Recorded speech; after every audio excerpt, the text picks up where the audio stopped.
হালাল হারাম না মানিয়া কত টাকা করছো কামাই, এত টাকা রাখবা কোথায়? কাফনের তো পকেট নাই।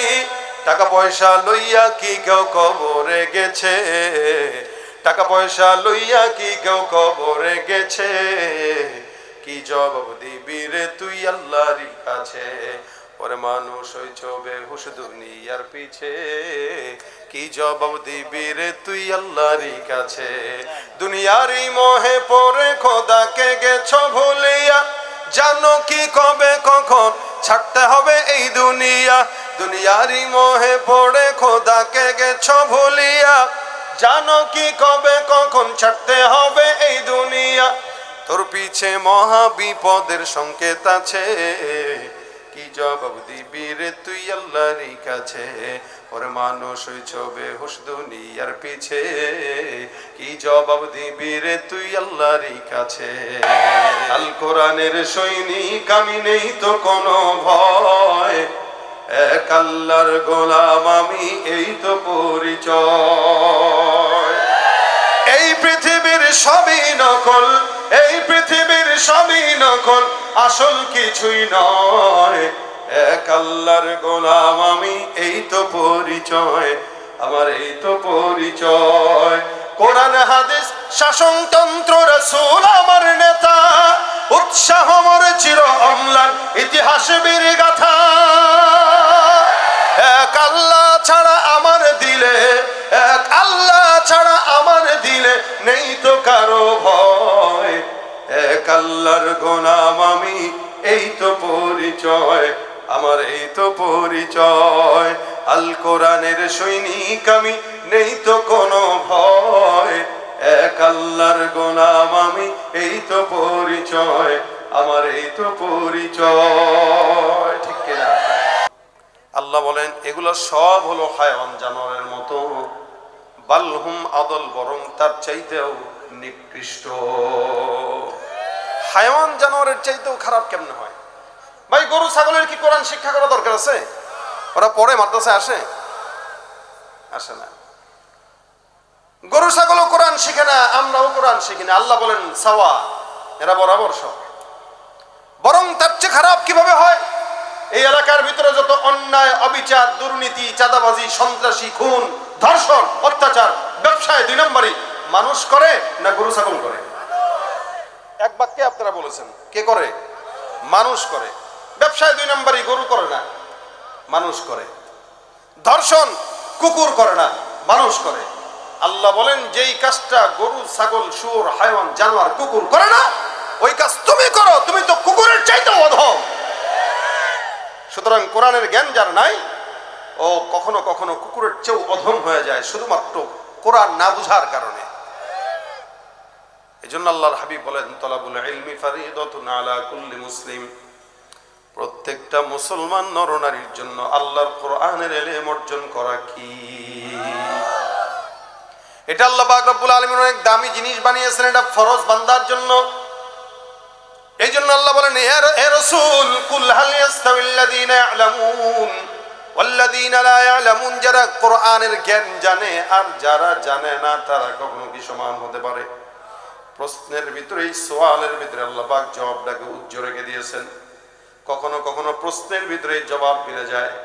আমরা ছাত্র জামানায় যখন পরীক্ষার হলে যেতাম, প্রশ্নপত্র যখন উস্তাদরা দিত, কখনো বলতো দেখ এই প্রশ্নটা ভালো করে পড়বি, কারণ প্রশ্নের ভিতরেই কিন্তু 2-1টা জবাব লুকায় আছে।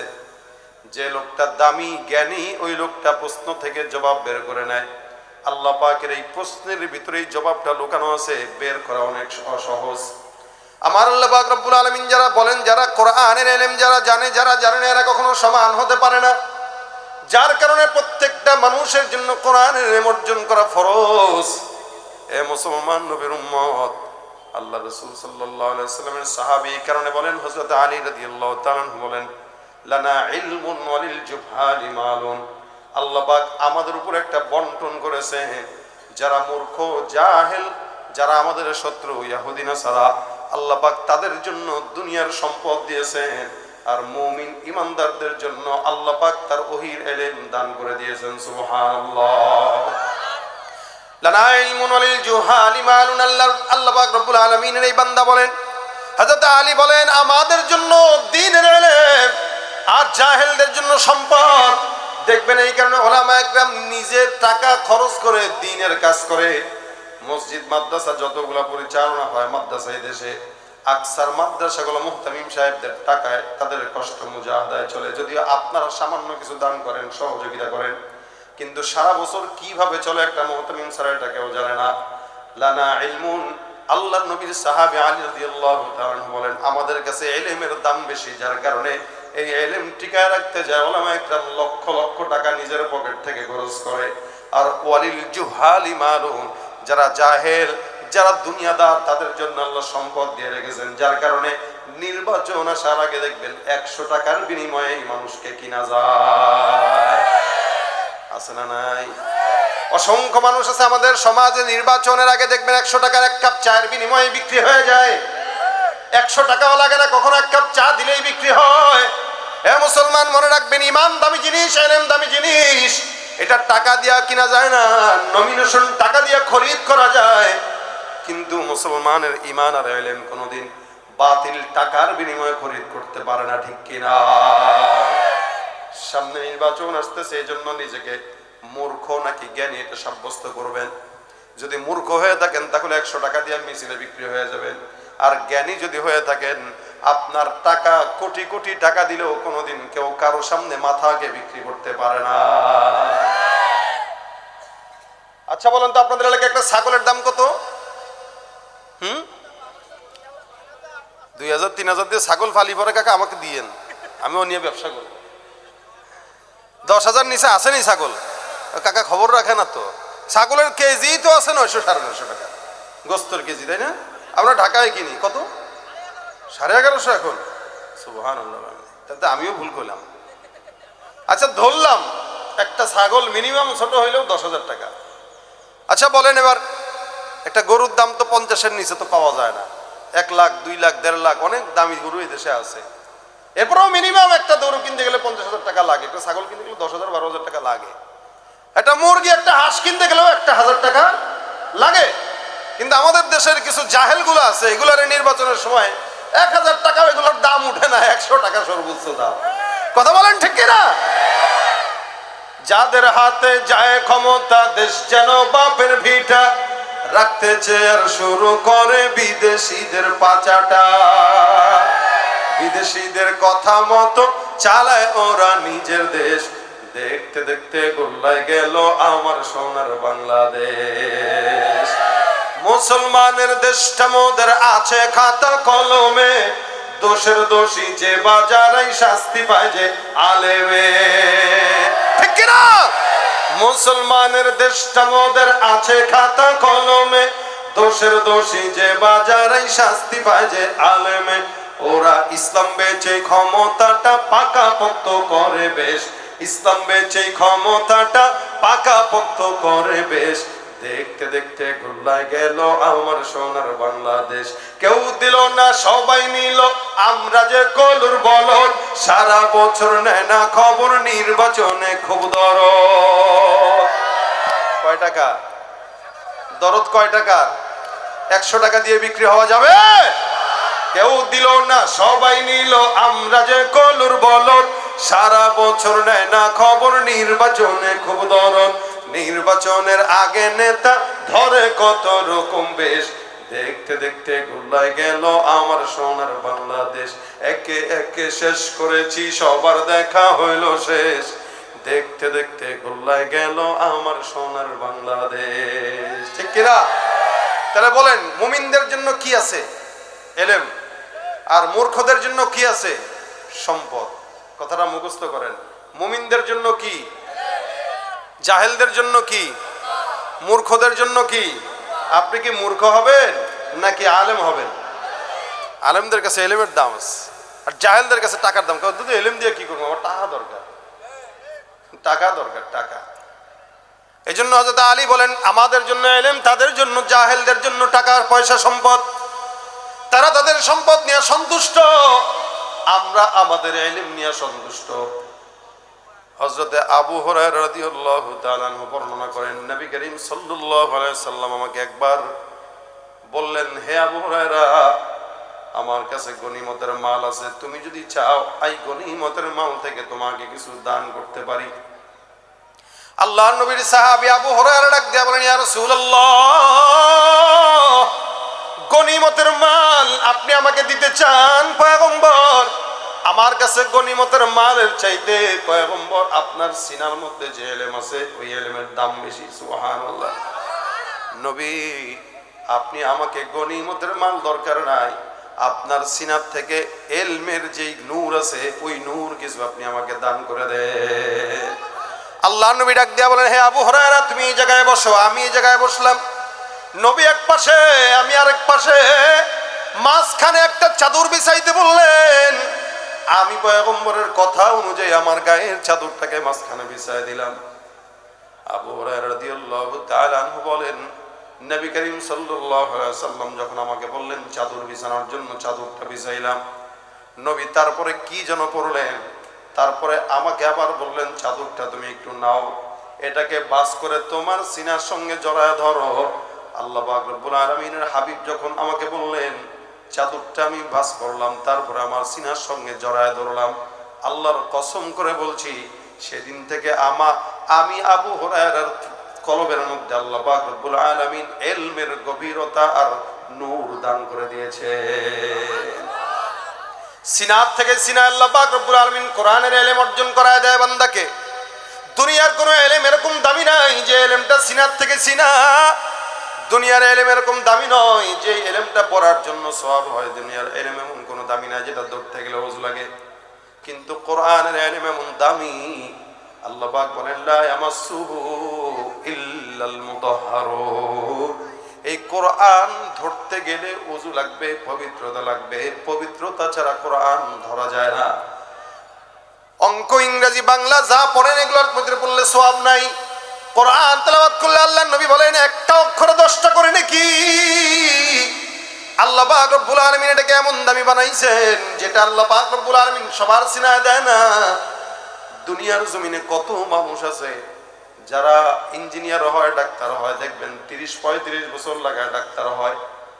এই 30-35 বছরে অসংখ্য গুনাহ করে, অন্যায় করে, অন্যায় অবিচার করে, এরপরেও বান্দা ডাক্তার হতে পারে, ইঞ্জিনিয়ার হতে পারে।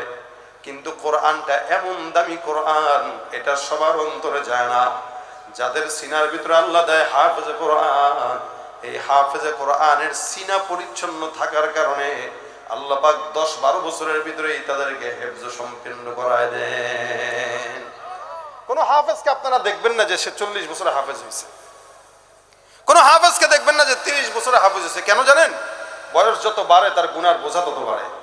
আর যার যত গুনাহ, ওই গুনাহগারের অন্তরে আল্লাহ কোনোদিন কোরআনকে ঢুকান না। এজন্য ডাক্তাররা তার বয়স বেশি হয়ে গেলে ডাক্তার হইতে পারে, ডাক্তাররা তার বয়স বেশি হয়ে গেলে ইঞ্জিনিয়ার হইতে পারে, সব হইতে পারে, কিন্তু হাফেজ ও 15 বছর বয়সে হইতে পারে না। মিনিমাম 10 থেকে 12 বছরের ভিতরে হওয়া লাগে। এজন্য 15 বছর মিনিমাম এর ঊর্ধ্বে গেলে কোনো হেফজখানায় কোনো ছাত্রকে ওস্তাদরা ভর্তিও নেয় না, কারণ সে এখন গুনাহ বুঝে গেছে, তার নফস নাপাক হওয়া শুরু হয়েছে। এই নফসে এখন আর কোরআন ঢুকবে না। দেখেন না আমাদের দেশের মানুষ যারা কোরআন পারে না, এরা আল্লাযী ইউওয়াসবিসু ফি সুদুরিন নাস পড়তে পড়তে সারা জিন্দেগি পার হয়ে যায়। তাও মুখ দিয়েও বের হয় না, কলবেও ঢুকে না। আর যদি মঞ্চে বক্তব্য দিতে বলেন, দেখবেন সব বুঝে, রাজনীতি বুঝে, ব্যবসা বুঝে, সব বুঝে, জ্ঞান দুনিয়াতে তার কম নাই, কিন্তু আউযু বিল্লাহি মিনাশ শাইতানির রাজিম বিসমিল্লাহির রহমানির রহিম পড়ে না। সব বুঝে, এটা পারে না। কেন? অন্যায় অবিচার গুনাহ করতে করতে অন্তরকে অপরিচ্ছন্ন বানাইছে, যার কারণে সিনায় কোরআন ঢোকে না, জমানেও কোরআন ঢোকে না। কেন? কোরআন ঢোকার জন্য শর্ত হইল অন্তরকে পরিচ্ছন্ন আর পবিত্র রাখতে হয়। এটা কোরআনের অন্যতম একটা বৈশিষ্ট্য। এই জন্য ভাইরা আমার, যারা হাফেজে কোরআন হয় তারা 5-7 বছরেই হাফেজ হয়ে যায়, 10-12 বছরে হাফেজ হয়, কারণ অন্তর নাপাক নয়, অন্তর পবিত্র। কিন্তু যারা বড় হয় তাদের অন্তরের ভিতরে কোরআন না ঢোকার অন্যতম কারণ নফস পবিত্র নয়, নফস নাপাক, জবান নাপাক, যার কারণে নফসের ভিতরে আল্লাহ পাক রব্বুল আলামিন কোরআন ঢুকায় না। আবু হুরায়রা রাদিয়াল্লাহু তাআলা আনহু বলেন, আমার পয়গম্বরের সিনার থেকে আমার সিনার ভিতরে কোরআনের ইলমের নূর ঢুকে গেছে। সেদিন থেকে আমি নূরের বরকত পাই। হে মুসলমান নবীর উম্মত, আল্লাহ পাক বলেন, নাযালা বিহির রূহুল আমিন, এই কোরআনটা লৌহে মাহফুজে ছিল, আমি আল্লাহ পাক জিবরিলের মাধ্যমে এটা নাজিল করলাম। জিবরিলের সিনাত থেকে পয়গম্বর আলা কলবিকে, আপনার কলবের ভিতরে কোরআনকে বসায় দিলাম। সুবহানাল্লাহ। নবীর কলবে আল্লাহ কোরআনকে বসায় দিয়েছেন। কলবে বসাইছেন, পকেটে না, কলবে বসাইছেন।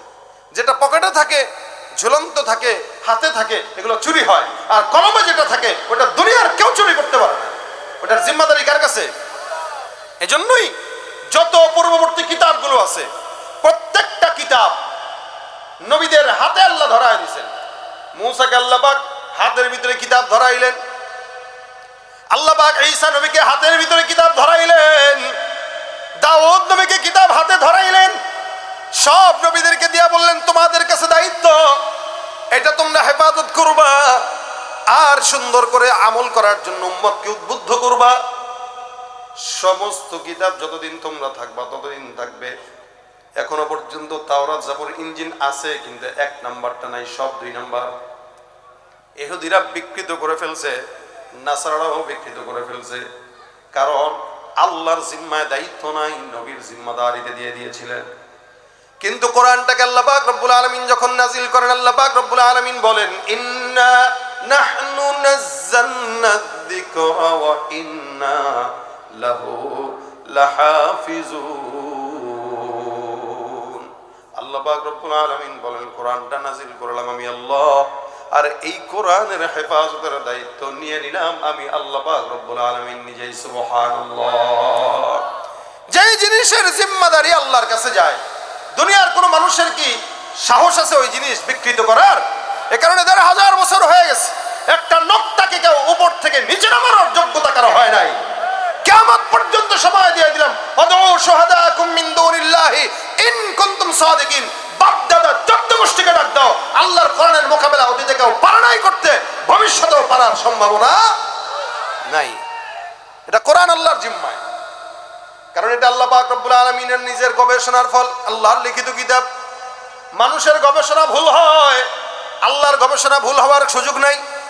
এ মুসলমান, এই কারণে আল্লাহর গবেষণার ফল যেটা আল্লাহ পাক বান্দাকে দেয়, এটা আল্লাহর সিনার মধ্যে বসায় দেয়। আপনার আমার সিনার ভিতরে আল্লাহ পাক রব্বুল আলামিন বসায় দিয়েছেন, কিন্তু সিনার ভিতরে বসাইলেও কোরআনের আসল ভার আমার আল্লাহ নিজের কুদরতি হাতে নিয়ে নিয়েছেন। সুবহানাল্লাহ। সিনার ভিতরে থাকে কোরআন, এখান থেকে নূর চমকায়। নবীর সিনার থেকে সাহাবা একরাম, সাহাবা একরামের সিনার থেকে তাবেঈ, তাবেঈদের সিনার থেকে তবে তাবেঈ, তবে তাবেঈদের সিনার থেকে আইম্মায়ে মুজতাহিদিন, সালফে সালেহিন, এই করে করে আজ পর্যন্ত কোরআনটা সিলসিলা ভাবে আমাদের পর্যন্ত আসছে এবং কিয়ামত পর্যন্ত এইভাবেই টিকে থাকবে। এটা কোনোদিন পরিবর্তন হবে না। এই যে ছোট মাদ্রাসাগুলো দেখতেছেন, এই মাদারিসগুলো কোরআন চর্চার, কোরআন প্রচার আর প্রসারের সবচেয়ে বড় কারখানা। এটা সবচেয়ে বড় কারখানা এগুলো। ভাইরা আমার, এই কারণে আল্লাহ পাক রব্বুল আলামিন কোরআনের ইলমটাকে বান্দার জন্য ফরজ করেছেন। নবী সাল্লাল্লাহু আলাইহি সাল্লাম বলেন, 4 প্রকার মানুষ হবে। 1 নাম্বার কোন আলিমান, 2 নাম্বার আও মুতাআল্লিমান। তোমরা আলেম হও অথবা ছাত্র হও, অথবা একটা কাজ করো, আলেমদেরকে কথা শ্রবণ করো। যখন মাহফিলে কথা বলে, মসজিদে কথা বলে, মজমায় কথা বলে, মুস্তামিআন হও, আলেমদের কথা শ্রবণ করো, মহব্বত করো। খবরদার যারা আলেমদেরকে মহব্বত করে না, আল্লাহ নবী বলেন, ওয়ালা তাকুন খামিসান, 5 নাম্বার হয় না। 5 নাম্বার যারা হয়, এগুলো সব হলো ধ্বংস আর ধ্বংস। হইতে হবে কয়টা? 4টা। হয়তো আলেম হবেন, নিজে আলেম, না তো আপনি ছাত্র হবেন, মানে আলেমদের কাছে যায় শিখেন, আপনার সন্তানকে শিখান, আপনার নাতিকে শিখান, আপনার পুত্রকে শিখান। এটাও পারেন না, এটাও পারেন না, এটা আলেমদের কথা শোনেন। এখন শুনে তো না, এখন ভুল ধরে, এখন শুনে না, ভুল ধরে। ওলামা একদম কথা বললে পাশ থেকে এমনি বলেন না অমনে বলেন। তাও কে বলতেছে যে কোরআনের কও জানে না, সে বলে এমনে না অমনে। আও মুস্তামিআন, হয়তো শ্রবণ করেন, আও মুহিব্বান, নয়তো মহব্বত করেন। আলেমদের কথা শুনেন, নয়তো আলেমদেরকে ভালোবাসেন, কাছে থেকে হোক দূর থেকে হোক। প্রত্যেকটা মানুষের জন্য রাসূল সাল্লাল্লাহু আলাইহি ওয়াসাল্লামের এই আদেশ, তোমরা আলেমদেরকে মহব্বত করো। রাসূল বলেন, যারা 5 নাম্বার হয়, অনেক ক্ষেত্রে আল্লাহ পাক তাদেরকে গালি দিয়েছেন, উতুল্লিম বাদা যালিকা জানিম, যেগুলা দ্বীনের ব্যাপারে চুলকানি আছে, কোরআন সুন্নাহর ব্যাপারে চুলকানি আছে, আলেম ওলামা একরামদের ব্যাপারে চুলকানি আছে, এগুলো অনেক ক্ষেত্রে জারুর সন্তান হয়।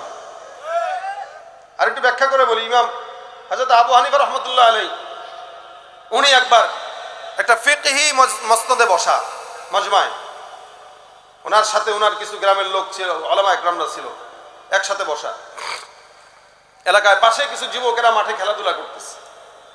তো ওদের বল এই মাঝখানে এসে পড়ছে। এখন যুবকরা সব দাঁড়ানো, কেউ আসবে নিবে সাহস পায় না। তো হঠাৎ করে একটা যুবক এসে কয়, এত ব্যাপার নাকি, আমি যাই নেব, দেখি কে কি কয়।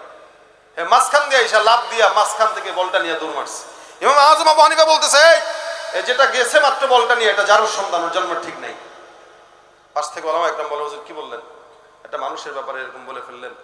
আমি বলছি, ভুল বলি নাই, তুমি খেয়াল করে দেখো, ওর চোখ মুখ বলে ও বৈধ বাবার সন্তান না, অবৈধ বাবার সন্তান। আপনারা দেখবেন এলাকার এই মোতামি সাহেব হুজুর বা অন্য কয়েকজন সম্মানিত মানুষ যদি বসে থাকে, আপনারা তাদের সাথে বেয়াদবি করতে পারবেন না যদি আপনার জন্ম ঠিক থাকে। আর যেগুলো বেয়াদবি করে দেখবেন কোনো না কোনো ভাবে এদের জন্মে ঝামেলা আছে। ইমাম আযম আবু হানিফা বলতেছেন, ওর জন্মে ঝামেলা আছে, তোমরা খোঁজ নাও। তো ওলামা একরামরা খোঁজ নিল, খোঁজ নিয়ে জিজ্ঞাসা করলো, এই ছেলে তোমার বাবার নাম কি? আমার বাবা নাই। বাবা নাই মানে? বাবা নাই আমার। খোঁজ নিয়ে দেখলো ওর মা ওই এলাকায় পতিতাবৃত্তি করে এই ছেলেকে জন্ম দিয়েছে। তখন ইমামকে ডাক দিয়ে বলতেছেন, হযরত আপনি যা বলছেন 100% সত্য, ওর বাবার পরিচয় নাই, লেকিন মায়ের পরিচয় আছে। ইমাম আযম আবু হানিফা বলেন, শোনো, উম্মতের ওলামা একরামদের সঙ্গে বেয়াদবি তারাই করে যাদের জন্মে সমস্যা আছে। এখন আপনারা বলবেন, হুজুর আমরা তো অনেক সময় ইসলাম পছন্দ হয় না, কোরআন পছন্দ হয় না, কিন্তু আমার তো জন্মে ঠিক আছে, আমার তো আব্বাও আছে আম্মাও আছে। না, আপনি তালাশ করে দেখবেন, এই লোকের আব্বা আম্মা আজ থাকলেও 10 বছর আগেই গোপনে একটা তালাক দিয়ে এরপরে সংসার করতেছে, এটা জন্ম দিচ্ছে। কি এই বর্তমানে নাই এরকম? বিবাহ নাই কিন্তু তালাক দিয়ে দিছে আরো 10 বছর আগে। আমার সামনে অসংখ্য মানুষ এরকম দেখছি, বড় তালাক দিয়ে দিছে। সমাজ কি বলে, এই কারণে সংসার করে যাচ্ছে। সমাজ কি বলে? এখন ছেড়ে দিলে বাচ্চা 2টা, আমি কি ছাড়তে পারি? কেমনে ছাড়ি? মারে বলা যায়, বাপরে বলা যায়? এই কারণে ওই হারাম বউরে নিয়েই চলতেছে সংসার। তো ওই হারাম বউর পেটে যেটা আসবে ওটা তো হালাল জাদা না, ওটা হারাম জাদাই হবে। কথা বলেন ঠিক কিনা? জন্মের পরে কানে আজান কি দেয়নি, তুমি মৌলবাদী ছাড়া হওনি, ঠিক কিনা? জন্মের পরে কানে আজান কি দেয়নি, তুমি মৌলবাদী ছাড়া হওনি। আবার মরণের পরে জানাজা পড়াবে, তখন কোথায় পালিয়ে যাবি? বিদ্রোহী বিপ্লবী মৌলবাদী কেন জঙ্গিবাদী? জেনারেটর আছে হুজুর? আচ্ছা,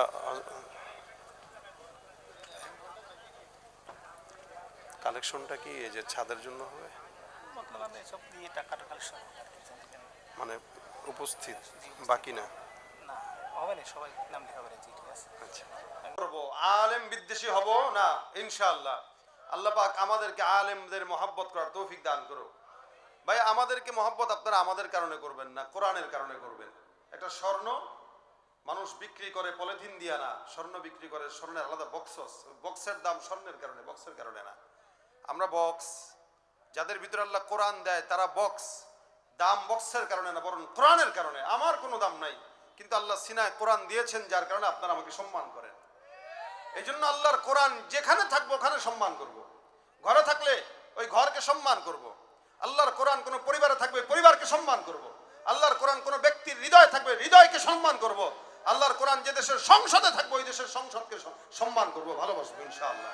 এবং আফগানিস্তানে কোরআনের আইন চলে, ওই দেশকে আমরা মহব্বত করি, কোরআনের আইন দিয়ে চলার কারণে মহব্বত করি। কেউ যদি আমাদেরকে জঙ্গি বলে, আমরা বলবো ওদের জন্মেও সমস্যা। আল্লাহ কোরআনকে মহব্বত করার তৌফিক দান করুক, বলেন আমিন।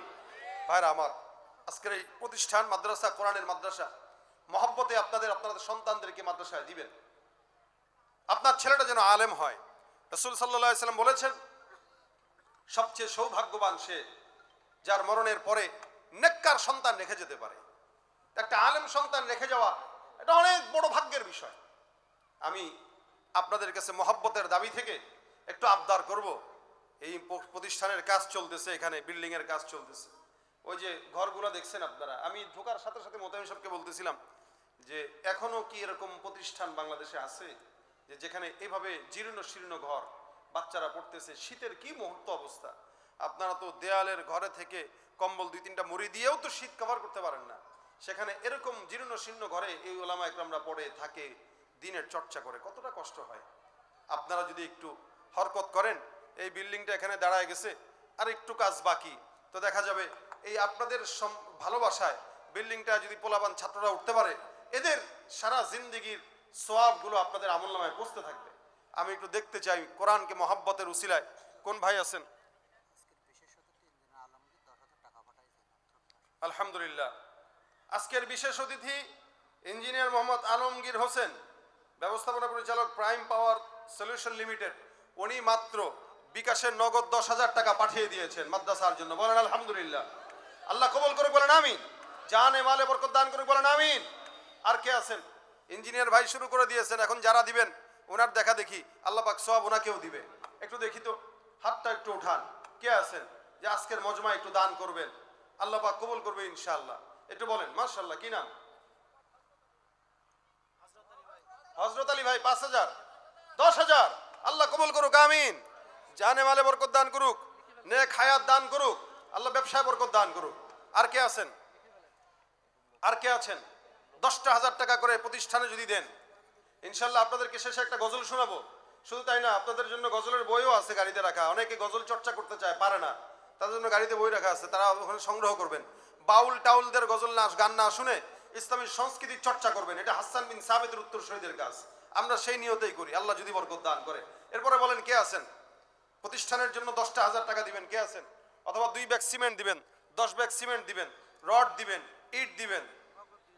নগদ 10,000 টাকা দিছে হযরত ভাই, আল্লাহ কবুল করুক, মাশাআল্লাহ। আর কে আছেন বলেন? একটু দেখতে চাই আর কে আছেন বলেন। নগদ 10,000, 20,000, যার যতটুকু সামর্থ্য আছে একটু দান করেন, একটু দান করেন। কে আছেন বলেন? প্রতিষ্ঠান আপনারাই দিবেন। আরেক ভাই, হালাল হারাম না মানিয়া কত টাকা করছো কামাই, এত টাকা রাখবা কোথায়, কাফনের তো পকেট নাই, টাকা পয়সা লইয়া কি কেউ কবরে গেছে, টাকা পয়সা লইয়া কি কেউ কবরে গেছে, কি জবাব দিবি রে তুই আল্লাহর কাছে, ওরে মানুষ হইছ বেহুশ দুনিয়ার পিছে, কি জবাব দিবি রে তুই আল্লাহর কাছে, দুনিয়ারই মোহে পড়ে খোদাকে গেছো ভুলিয়া, জানো কি কবে কখন ছাড়তে হবে এই দুনিয়া, দুনিয়ারই মোহে পড়ে খোদাকে গেছো ভুলিয়া, জানো কি কবে কখন ছাড়তে হবে এই দুনিয়া, তোর পিছে মহা বিপদের সংকেত আছে, কি জবাব দিবি রে তুই আল্লাহর কাছে, ওরে মানুষ হইছ বেহুশ দুনিয়ার পিছে, কি জবাব দিবি রে তুই আল্লাহর কাছে। আর কে আছেন? 5,000 নগদ, 5,000 বাকি। আচ্ছা, মাহফিলের সভাপতি সাহেব বিশেষ অতিথিরাই তুই 10,000 টাকা দিচ্ছে। খুব সমস্যা, যত সমস্যা তত আসান। বাংলাদেশ পল্লী বিদ্যুতের সভাপতি। ও, এই জন্যই তো বলি সারা দেশের, মাশাআল্লাহ। এই জন্য তো বলি এখান থেকে কল দেয়, ওখান থেকে কারেন্ট চলে আসে। এটা তো বিশাল পাওয়ার। 10,000 টাকায় পাওয়ার হয় না, হয় না ভাই। ওই যে যারা বিশেষ অতিথি ওনারাই 10,000 টাকা দিচ্ছে, বাস আমি ওনার উপরে ছেড়ে দিলাম, বয়োজ্যেষ্ঠ মানুষ ইনশাল্লাহ। তো বলতেছে বিশাল সমস্যা, তো সমস্যা যত আসানো তত ইনশাল্লাহ। সমস্যা বলেই তো দান করতে হয়, তাই না? সমস্যা যত বড় দান হবে তত বড়, আল্লাহ পাক আসানও করবো দ্রুত ইনশাল্লাহ। আলামিন আরশনগর 500 টাকা, আবু জরের আব্বু 500 টাকা। ওটা বলে দিছি। শাহাদাত প্রাক্তন ছাত্র শাহাদাত ইসমাইলের পিতা, মৃত পিতার জন্য এবং মা ও বড় ভাইয়ের জন্য সুস্থতার জন্য দোয়া চেয়েছেন। আল্লাহ পাক তার বাবার কবরকে জান্নাতের উচ্চ মাকাম দান করুক। আর কে আছেন? আর কে আছেন? একটু হাত উঠান, নাম লেখান। 5,000, 10,000 করে একটু দিবেন, নামটা লেখান।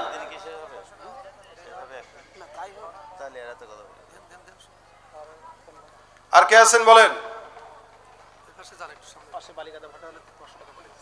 আরেক ভাই উনি 500 টাকা দিয়েছেন। আচ্ছা, আর কে আছেন বলেন? মাঝের ডাক্তার 1000 টাকা। ছাত্ররা একটু ভিতরে ভিতরে ঢুকে যাও, 100-200 করে যার যতটুকু সামর্থ্য হয় দিবেন। এরপরে যারা 1000 করে দিবেন একটু এখানে নামটা লেখায় দেন, টাকাটা পাঠায় দেন। একটু বলেন, হরকত করেন। আব্দুল আলিম ভাই 1000 টাকা, আল্লাহ কবুল করুক, আমিন। আর কে আছেন? ও আজ আমাদের সভাপতি সাহেব মাশাআল্লাহ সাদের সময় 1 লাখ টাকা দিয়েছিলেন উনি, এখন ফ্লোর হবে। উনি যেহেতু 1 লাখ দিয়েছেন, ওনার দিল আছে, আমি ওনার কাছে আবদার রেখে যাব উনি যেন ফ্লোরটাও দিয়ে দেয় ইনশাআল্লাহ। আপনারা দোয়া করতে থাকেন, আল্লাহ পাক যেন ওনাকে এই ফ্লোর করার জন্য যথেষ্ট সহযোগিতা করার তৌফিক দান করেন। আল্লাহ এই দানের বিনিময়ে যেন আল্লাহ পাক ওনাকে সুস্থতার হায়াত দান করেন। রহমত আলী 3000, 1000 নগদ, 2000 বাকি, আল্লাহ কবুল করুক। একজন একটা কোরআন শরীফ পাঠিয়েছে ভাই।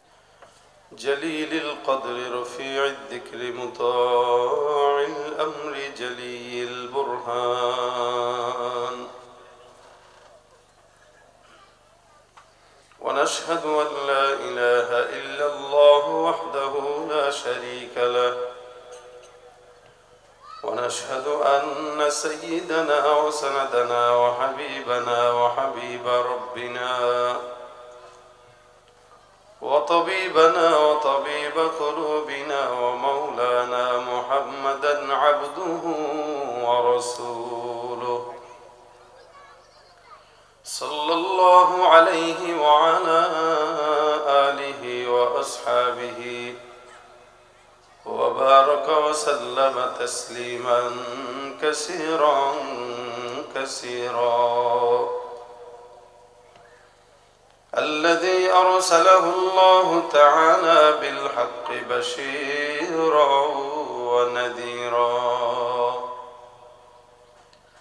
وداعيا إلى الله بإذنه وسراجا منيرا أما بعد فأعوذ بالله من الشيطان الرجيم بسم الله الرحمن الرحيم قل هل يستوي الذين يعلمون والذين لا يعلمون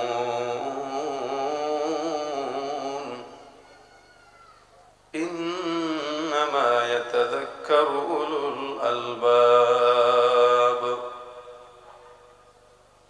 وقال النبي صلى الله عليه وسلم طلب العلم فريضة على كل مسلم أو كما قال عليه الصلاة والسلام সকলে জবান খুলে দুরূদ শরীফ পড়ি। আল্লাহুম্মা সাল্লি আলা মুহাম্মাদিন ওয়া আলা আলি মুহাম্মাদ কামা সাল্লাইতা আলা ইব্রাহিম ওয়া আলা আলি ইব্রাহিম ইন্নাকা হামিদুম মাজিদ। আল্লাহুম্মা বারিক আলা মুহাম্মাদিন ওয়া আলা আলি মুহাম্মাদ كما باركت على إبراهيم وعلى آل إبراهيم إنك حميد مجيد لا إله إلا الله زبان খুলে আওয়াজ দিয়ে স্বতঃস্ফূর্তভাবে একটু আল্লাহর জিকির করেন লা ইলাহা ইল্লাল্লাহ লা ইলাহা إلا الله لا إله إلا الله لا إله لا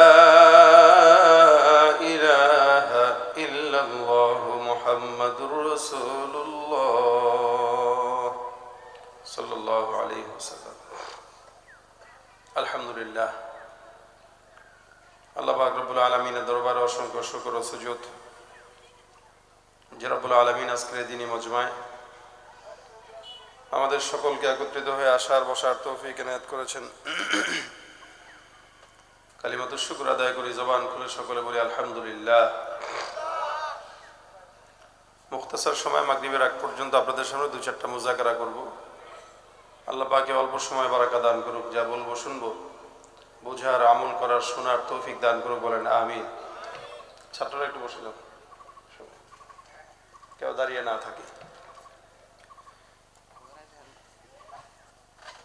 এটা মাদ্রাসার একটি প্রোগ্রাম, অনেকটা ভিতরে গ্রাম এবং চতুর্দিকে ঘর বাড়ি, মাঝখানে একটি মাদ্রাসা। মাদ্রাসা অল্প সময়ের ভিতরে মাশাআল্লাহ যথেষ্ট আগানো একটি প্রতিষ্ঠান। এই জন্য আমি আপনাদের সামনে কোরআনের ইলম এ সংক্রান্ত এটা আয়াতে কারিমা তেলাওয়াত করেছি, এটার উপরে কিছু কথা হবে ইনশাআল্লাহ। ভাইরা আমার, দুনিয়াতে আল্লাহ পাক রব্বুল আলামিন আমাদেরকে যাদেরকে সৃষ্টি করেছেন, কিভাবে চলবো, কোন পথে আগাবো, কোন পথে চললে শান্তি, এটার জন্য আল্লাহ পাক একটি রোড ম্যাপ দিয়ে দিয়েছেন। সেই রোড ম্যাপের নাম কোরআন। এই কোরআন অনুযায়ী বান্দা চললে দুনিয়াতে শান্তি, আখিরাতে শান্তি। কোরআন অনুযায়ী কোনো ঘর চললে সেই ঘরে শান্তি, কোনো পরিবার চললে সেই পরিবারে শান্তি। হাত্তাকে কোরআন অনুযায়ী যদি কোনো সংসদও পরিচালনা হয়, ওই সংসদ এবং ওই সংসদ এর যত কর্মকাণ্ড সবকিছুই শান্তির পথে হাঁটবে। এই ব্যাপারে আপনাদের মনে হয় সন্দেহ আছে? কোরআন একটা আমাদের রোড ম্যাপ। যারা কোরআনের জ্ঞান জানে, যারা জানে না, এরা কখনো সমান না। 1000 আবেদ আর একজন আলেম যথেষ্ট, এনাফ। এই জন্য আল্লাহ রাসূল সাল্লাল্লাহু আলাইহি ওয়াসাল্লাম হাদিসে বলেন, আবেদের চেয়ে আলেমের ফজিলত বেশি। আমাদের সমাজে যারা মূর্খ, যারা শিক্ষিত, এদের ভিতরে দেখবেন পার্থক্য আছে। মূর্খরা এক ধাঁচের, শিক্ষিতরা এক ধাঁচের। মূর্খের কথার ভিন্ন এবং শিক্ষিতর কথাও ভিন্ন। এখন শিক্ষিতরা কি পর্যায়ে শিক্ষিত হইতে হয়? দুনিয়াবী শিক্ষা নাকি দ্বীনি শিক্ষা? মানে দ্বীনি শিক্ষা। যদিও আমাদের দেশের স্কুল, কলেজ, ভার্সিটিগুলোর দেয়ালে লেখা থাকে শিক্ষা জাতির মেরুদণ্ড, কিন্তু শিক্ষা জাতির মেরুদণ্ড নয়, কোরআনের শিক্ষা জাতির মেরুদণ্ড। কোরআনের শিক্ষা জাতির মেরুদণ্ড। কারণ আমরা দেখেছি যারা শুধু শিক্ষা অর্জন করে, এরা তার শিক্ষা অর্জন করে দুর্নীতি করে, এরা তাদের ওই শিক্ষা অর্জন করে চাঁদাবাজি করে, ওরা তাদের ওই শিক্ষা অর্জন করে এমন কোনো অন্যায় নাই যেটা করে না। শুধুমাত্র বর্তমান সময়ে, এক সময় মানুষ শিক্ষা অর্জন করত মানুষ হওয়ার জন্য, এখন মানুষ শিক্ষা অর্জন করে বাটপার হওয়ার জন্য। এবং যে যত বড় শিক্ষিত ও তত বড় চুরি শিখে ব্যবসা করতেছে, ব্যবসার ভিতরে 2 নম্বরই শিখতেছে শিক্ষা দিয়ে। এই জন্য সব শিক্ষা জাতির মেরুদণ্ড না, কোরআনের শিক্ষা জাতির মেরুদণ্ড। কি বলেন, ঠিক না? কোরআনের শিক্ষা জাতির মেরুদণ্ড। যার ভিতরে কোরআনের শিক্ষা নাই, নবী বলেছেন ও মিসকিন, ও ফকির। ও কোরআনের শিক্ষা না থাকার কারণে ওর মতো ফকির, মিসকিন আর কেউ হতে পারে না। এটা আপনার আমার জন্য আল্লাহ পাক রব্বুল আলামিন জরুরি কোনো বিষয় করেন নাই।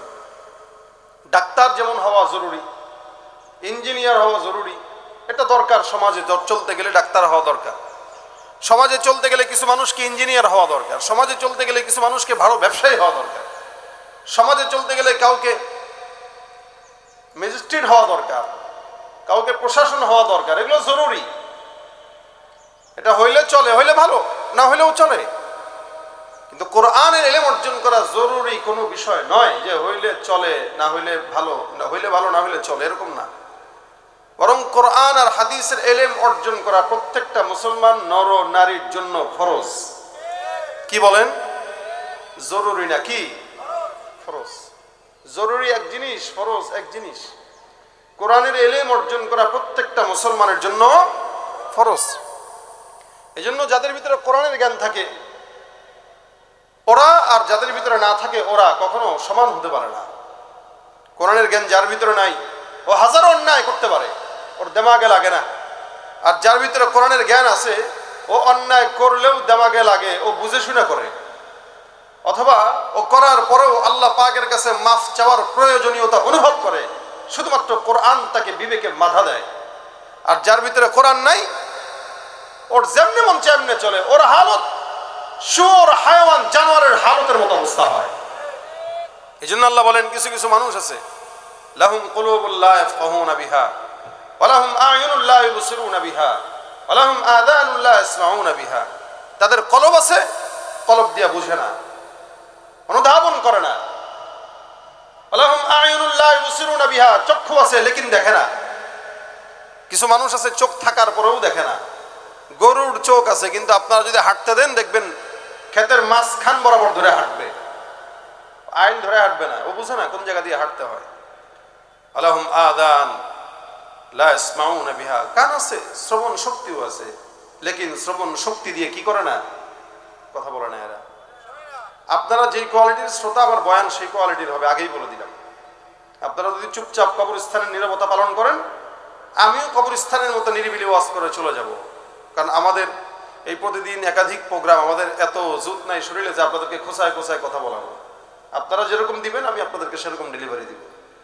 ওই যে ঘরের মাদ্রাসায় মাওলানা জুনায়েদ সিদ্দিকী সাহেবও আছেন, ভালো আলোচনা করেন, চমৎকার।